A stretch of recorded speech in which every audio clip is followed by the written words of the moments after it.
What's going on, everybody? This is dkdynamite, and my brain is about to explode with all the information pouring in about Call of Duty 2021. Marketing was calm for the last few weeks, and then all of a sudden...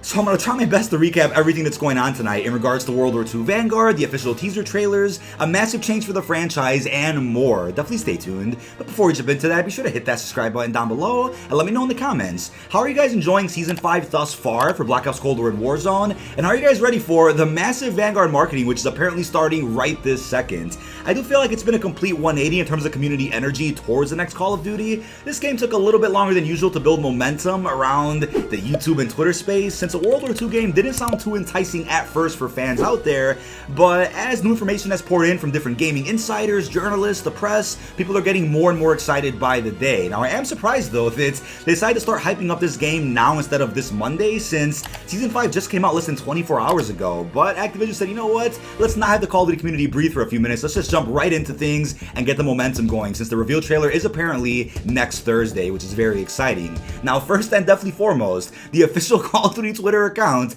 has started leaking their own game, which is a bit of a different approach to marketing than we're all accustomed to, since usually they don't address leaks, they don't talk about rumors. Very rarely do they come out and say, alright, this is false, or that's not happening, or this is delayed. Very rarely do they talk about some issues behind the scenes, or whether or not some data miners have found some sensitive information. They usually don't talk about that, but they actually tease the fact that there are leaks and rumors out there for Vanguard, and they actually put the words leaks and rumors over what apparently is a clip from the official reveal trailer of Sledgehammer's next title. Now I wish they would have done this last year with the Cold War marketing, since last year was rough in terms of rumors and leaks out there, since there are a lot of double standards going around with some outdated tactics, confusing and quite frankly unacceptable circumstances surrounding being able to talk about some of the information that was surfacing on the internet. People were getting copyright struck, including myself, for just talking about things, reading Charlie Intel articles, not showing anything sensitive on screen, whereas Call of Duty partners and other bigger channels out there were okay to talk about stuff like that. So I'm glad we're all on the same page now, as it seems, where we can meme about some of the rumors and leaks. Let's talk about things like this, especially if you're a channel that wants to talk about the news like myself.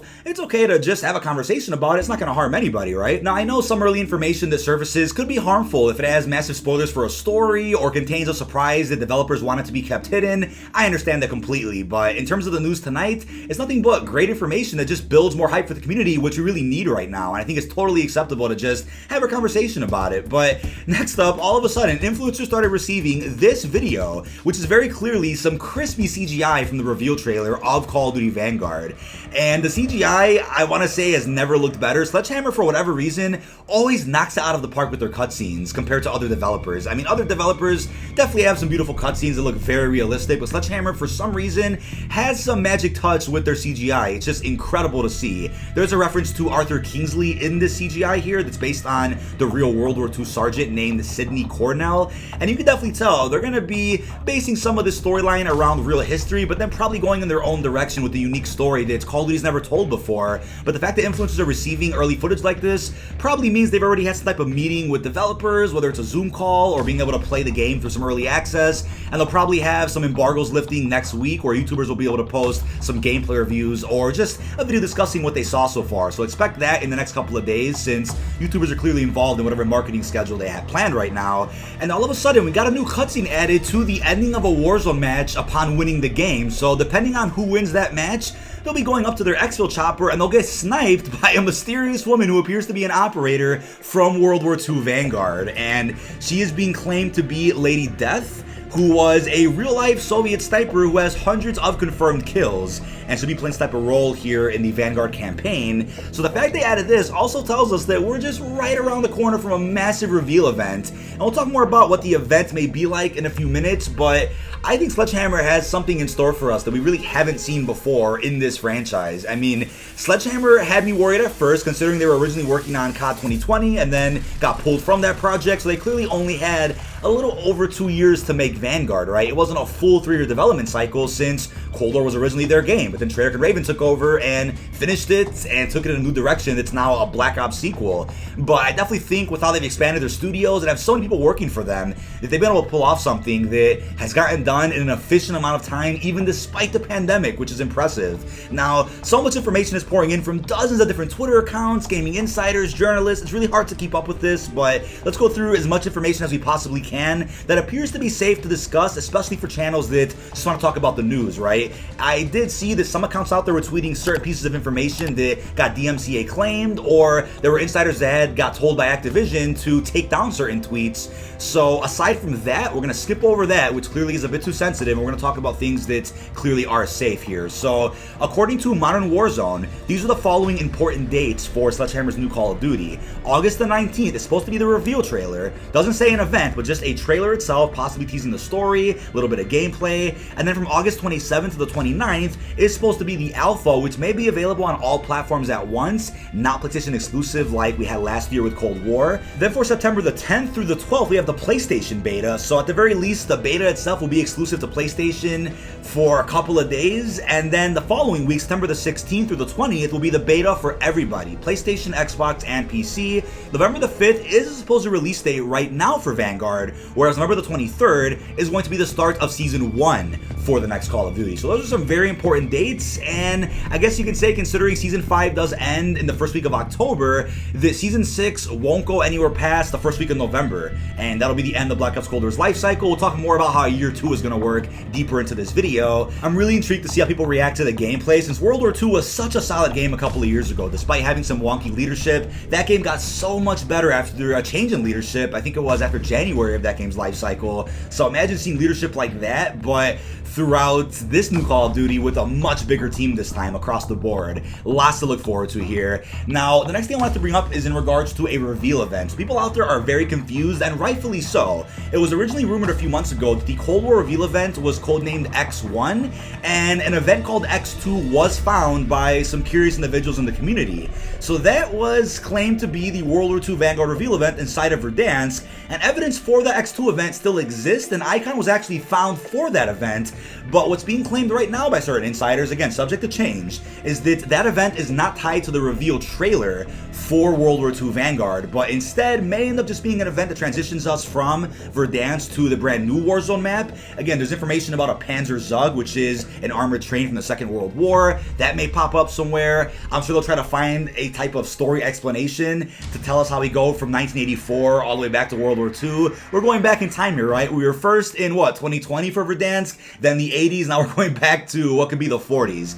So we're going back in time each year, and then Modern Warfare 2 next year will bring us back to present day, I presume, with Modern Warfare 2. So that event still exists, is real, and new evidence has actually surfaced for it, but right now it just seems like they're going to do traditional trailer drop on Thursday. They might stream it. I'll be live on the channel just in case something drops, and then the event itself in Warzone may be pushed back a little bit later. Maybe it wasn't finished, maybe they realized that the nuke event just didn't perform that great for most people. I mean, the numbers across the board were great, everybody was hyped for it, but the aftermath of that event, and I think the community's reception to it, wasn't the best. It could have been a lot better, so maybe they're trying to polish it to make sure it's the best it possibly can be. Now, it is worth pointing out, even if you don't like Warzone, that this new map will end up replacing Verdansk entirely. It will not end up being a Verdansk reskin with the World War II setting. That should be a relief for those out there that may have thought that, and it was okay to think that. I think it was certainly plausible at some point to believe that would have been the case considering the pandemic, devs working from home. The map will be a third bigger than Verdansk to accommodate for the new Destructible environments, airplanes, etc. This new map to me is going to change the landscape of Call of Duty gameplay forever. I mean, Blackout already did, Warzone did it again, but even bigger, and this sounds like a step in a new direction. It kind of takes elements from the mode War from World War II, where you can build fortresses, blow up walls, blow up the floor under enemies. It could actually take care of the camping problem that exists inside of Warzone. So this sounds incredible, and I cannot wait to see more footage of this, which I'm sure we're going to end up seeing very, very soon. Activision is most likely increasing their budget for the marketing of this game, considering they now have to go ahead and promote a campaign, a multiplayer, a zombies crossover, and then what could be a massive step for what is arguably their most successful product to date, that is Warzone. In terms of the pre-order bonuses for Call of Duty Vanguard, that also surfaced on the internet a little bit early, just for the fact that if you go ahead and have a copy of Cold War on PC, you can very easily find these images that got added along with the patch of Season 5. The pre-order bonuses do include the no Warzone characters, Lucas, Polina, and Wade, along with tracer round blueprints called the Breacher, Snowstorm, and Thunderhead, which respectively go along with those operators. I'll try to put some concept art on screen that is safe to show in a video. You're also going to get an exclusive Night Raid Mastercraft, which is a PPSH for Black Ops Cold War and Warzone, looks phenomenal. We're also going to get 10 Battle Pass tier skips, the Frontline Weapons Pack, an exclusive Prestige icon, which probably confirms the return of the Prestige shop to some capacity, some XP bonuses, and early access to the open beta. Don't get me wrong, right? Most Call of Duties have quite a few pre-order bonuses or pre-order bonuses from getting a certain edition of the game, but in this case here, there is a lot being offered pre-ordering Call of Duty Vanguard, which to me is very promising for the community. And on top of that too, there are going to be different editions, like a cross-gen edition, an ultimate edition, like we had in Black Ops Cold War. Those are going to be returning for Sledgehammer's new title on top of that. We have some fantastic information though about multiplayer for those out there that were worried about what Sledgehammer is going to do next with 6v6. So first off, actual swastikas are going to return in this new Call of Duty, and it wasn't ever Activision's fault for not having them in World War II back in 2017. They were in World at War over a decade ago, but clearly the laws have changed, and as of recently, Germany has lifted the bans on using swastikas in games or in other forms of media. Now that means we're going to go back to essentially what World at War was going for, a very gritty and historically accurate World War II experience. Not that the symbol changed the gameplay or the story at all in 2017 World War II. People out there were definitely triggered about that when that game first came out, so we're going to eliminate that conversation. You'll be seeing that across all modes. And the other thing here, which people out there almost didn't want to believe, myself included, is that we're going to be seeing 24 launch maps across all the modes in World War II Vanguard. I'm not sure if that includes zombies, if that includes something else, but it's going to be claimed as historically accurate, while Treyarch will be leading zombies for a second consecutive year. Now, we'll get to that in a second, but it's being claimed there's going to be 16 6v6 maps at the very least during the launch window of Vanguard, which I almost don't want to believe just yet, so we don't get our hopes up for that. But at one point in time, gaming insiders and journalists were claiming that Vanguard wasn't doing great behind the scenes, and they didn't explicitly say what was going wrong behind the scenes, but we all assumed the pandemic, lack of good leadership. We weren't sure what was going on, but all of a sudden, as we're hearing now, it's been a complete 180. They managed to clutch things up over the past few months. And it's like I always say, right, whenever talking about the news, definitely take everything with a grain of salt when it comes from insiders or journalists, because they may hear stuff that's outdated. They may hear stuff that is true one week and then is changed the following week, right? Things are subject to change very quickly, and things can be scrapped in a matter of seconds when it comes to the game industry. Don't ever forget that. But it's being claimed that at least 4 maps at launch will be special, which could mean they're made for a ground war, combined arms, Fireteam type experience. And Tom Henderson then went ahead and said that you're going to be able to play a small-scaled Battle Royale mode on those 4 special maps. So what that could be is a bit of a taste as to what Vanguard Warzone feels like, and it'll kind of be Activision's way of telling you, alright, you want to play Battle Royale in more Vanguard experiences, go download Warzone, but here's a bit of a taste as to what that's like. That's probably what's going on with those 4 special maps.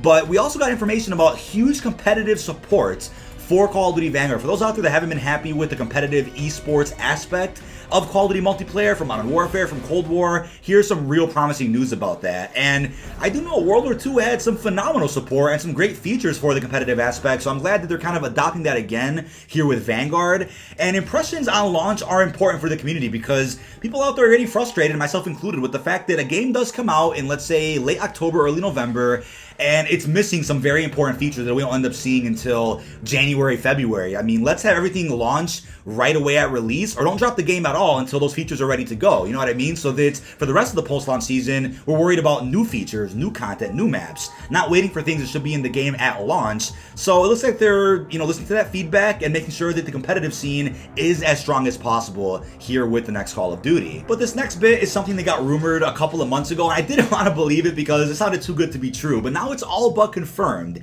as many reliable insiders are claiming this, and that's that Treyarch is going to be leading zombies for a second year in a row with a prequel to Die Maschine, marking the first ever crossover between studios on this new iteration of zombies.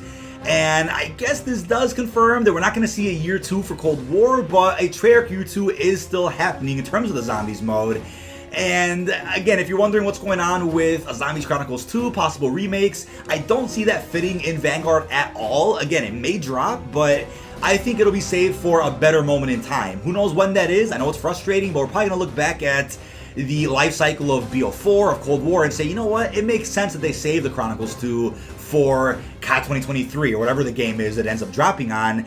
But I think this is a great opportunity for Treyarch to fill in many gaps with the storyline, Project Endstation, what happened during the Second World War with Dark Aether experiments. There's a lot of lore they can fill in here, but I guess the big question is, will this impact Treyarch's ability to work on a very solid zombies mode for their next Call of Duty that's going to drop in about 2 years from now? And I hope that isn't the case. I hope it just sets the foundation for some great development so that they get ahead of schedule with whatever they want to do next. It's unclear at this point, but with this being the case, seems like Treyarch is going to lead the zombies itself, whereas Sledgehammer, maybe even Raven or some other devs are going to just help Treyarch out with whatever it is they have planned for round-based or even Outbreak. Now, I will point out that intel is already popping up in Cold War Zombies, hinting at a possible World War II-led story, hinting at a plot that we just didn't know much about. So that is definitely a hint for what's going to be happening in Vanguard Zombies, and I'll make a separate video about that when the time is right. But that is about it. This has been dkdynamite. Leave our thoughts down below in the comment section. What are your thoughts on all of this ridiculously crazy information about the next Call of Duty? There is so much to go through and still so much more to talk about,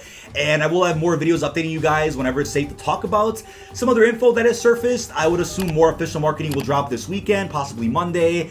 And if you guys want to see more extensive information about what's going to happen in the campaign, the reveal trailer itself, all of those very specific details are being posted by other gaming insiders and journalists right now. I'll have their links down below in the description. I don't want to get into too much of sensitive territory to make sure this video is safe to be on YouTube, but really hope you've enjoyed, and peace out, everyone.